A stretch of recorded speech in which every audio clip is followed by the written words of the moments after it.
Welcome back to Your School News. The PTA Reflections program is designed to encourage creativity and lifelong learning while offering recognition for artistic endeavors. With a report on this year's county and events and winners is YSN reporter Olivia Orange. PTA Reflections Contest welcomes students of all grades and abilities to explore their inner artist. Students may explore one or all 6 arts disciplines in the contest, which include dance choreography, film production, literature, music composition, photography, and visual arts. Participating students reflect on the annual theme, which this year was, "What is your story?" Every student who participates is recognized for their accomplishments, with several afforded the opportunity to advance to the state and national awards level. This year, around 58 students placed in the countywide reflections contests, and the following students took first place in their respective categories. In visual arts, in the primary division, Cooper Warren from Bradley Creek. In the intermediate division, Finley Oldham from Coddington took first place.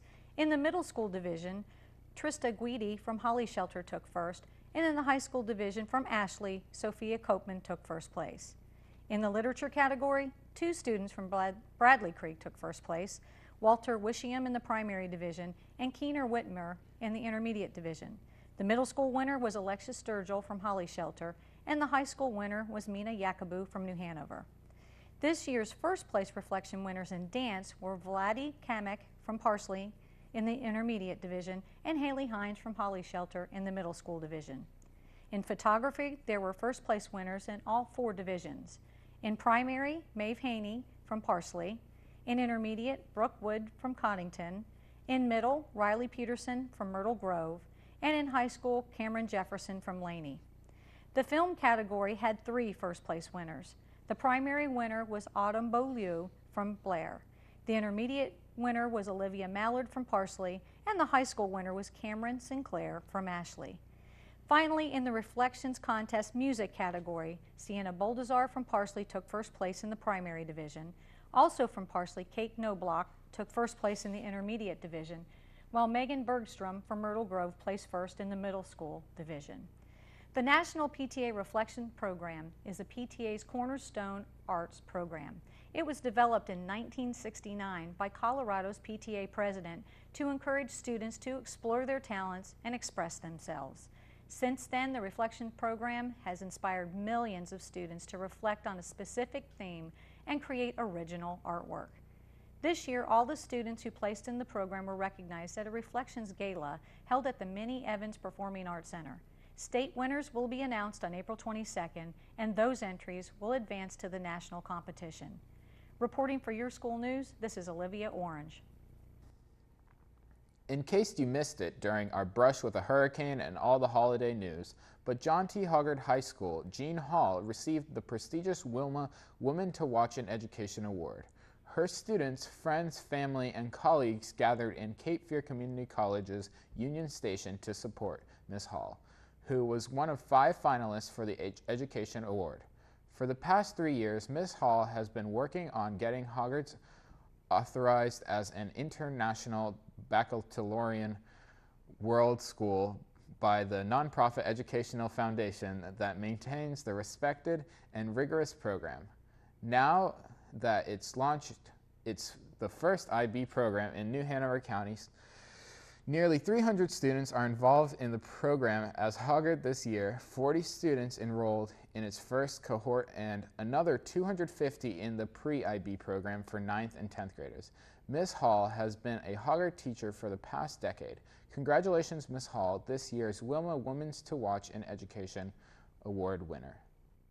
The Cape Fear Audubon Society came to Anderson Elementary to teach the students about birds and their importance to the southeastern North Carolina ecosystem. The chapters Discover the Wonders of Birds provided unique small group programs consisting of interactive, hands-on learning centers that invite children and adults to investigate several aspects of birds and how birds function in their avian environment. Students rotated throughout about 8 to 10 different stations, spending time with Audubon members. Those members answered birding questions and provided in-depth guide explorations on a variety of birding subjects. Students learned about a bird's skeletal structure, feeding and nesting habits, migratory patterns, and one station even explored the largest bird on the planet. Before the Anderson students left the program, They had learned why do birds migrate, the functions of birds' feathers, how to use a bird field guide, and even how climate change has been affecting bird populations.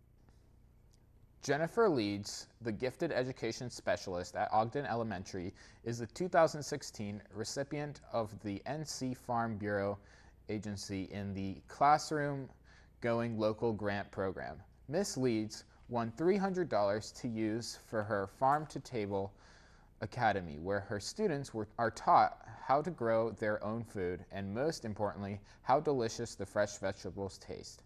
Other grant winners in our district include special design academics teacher McGowan, Strickland, and Haynes.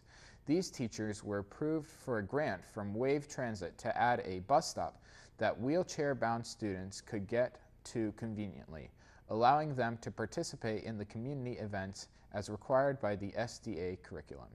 New Hanover County's Science and Engineering Fair was a big success, with dozens of students advancing to the regional competition. We get a full report on those students from YSN reporter Caden Kempisty. New Hanover County Schools held its annual Science and Engineering Fair with 166 students in grades 3 through 12 participating. Students entered their projects in categories such as biological science, earth science, physical science, and technology/engineering. Selected projects from the New Hanover County winners will advance to the Regional Science Fair competition, which will be held on Saturday, February 11th, on the campus of the University of North Carolina at Wilmington. The following students advanced in the elementary division: Joy Minshew, Owen Alford, Maria Hanna, Hudson Hawk, Douglas Hahn, Emmy Rose, Abigail Wachowski, Samin Bahan, and Sammy Hendricks. The following students won in the Junior Biological Science Division. Taking first place was Regan Williams, while in second, Uma Voletti. The following student, Cole Nobrini, took first in the Junior Earth Science Division. Taking first in the Junior Physical Science Division were the students Maxton Buckingham and Jack Redmond, followed by Mia Weckel taking second. Taking first in the Senior Biological Science Division was student Nathan Kinsey, while in second were the students Veronica Humphrey and Sophia Jones. The following student, Elizabeth Kinsey, won first in the Senior Earth Science Division.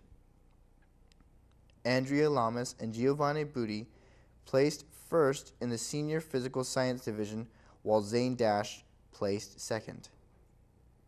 The following student, Sophia Miller, won first in the Senior Technology/Engineering Division and will advance to the regionals. Judges at this year's event were from local schools, businesses, community, and government agencies. The regional competition will be on February 11th in the Watson College of Education. Reporting for your school news, this is Caden Kempisty. Health science teachers Sonia Thigpen and April Ward announced that all 10 of their Laney Health Science students who took the Certified Nursing Assistance test passed both the written and skills CNA certification requirements. CNAs fulfill basic quality of life needs for patients of any age in residential nursing care facilities or outpatient clinics. Since nursing assistants have daily contact with patients, they are gatherers of vital information about the patient's conditions, which then they pass on to their supervisors. Here, in their own words, are what these excited students are feeling and what they now plan to do with the completion of their CNA certifications. CNAs, they're the people who go and just help. They're the closest to the patients. They go in, they have the most contact with the patients, and they're the ones who let the doctors and the higher-ups know what's going on with the patients. So that's just the entry level, and that's just where you start your path. So for me, my end goal is to be a nurse anesthetist, and so you have to start from the bottom and work your way all the way to the top. For the written exam, we prepared all semester, taking notes. Also, we've had two previous courses, Health Science 1 and Honors Health Science 2, so there was material from those courses as well. There are, I believe, 27 skills, and we just got randomly picked 5 of them, so you have to know all of them completely, like step by step, and then you'll get picked out 5 random ones, and you have to do it correctly or you'll fail. I'm not old enough to work as a CNA yet, but once I turn 18, I plan on working at the hospital. I don't know what area yet, though. And then after that, I'm going to UNCW next fall, and I'm going to become an RN, and then I'm going to work on getting my nurse practitioner. The 5 skills that I got, first of all, the first skill that everyone gets is hand washing, and that's for safety infection control. And then the second skill I got was my diagnostic skill, and I had to count respirations. And then I had to put the patient on a bedpan and then dress them with a weak right arm. And then I want to be a nurse for my, as a career, so this class prepares you for that, and because you do all the different skills and you get all the information, and it's what I want to do for a career. So this is the best class you could take. A CNA's workload can become intense and fast-paced, but the human contact and ability to help those in medical need is a strong motivating factor. A desire to help people and compassion for patients, along with excellent training, can help a nurse's assistant get through difficult days.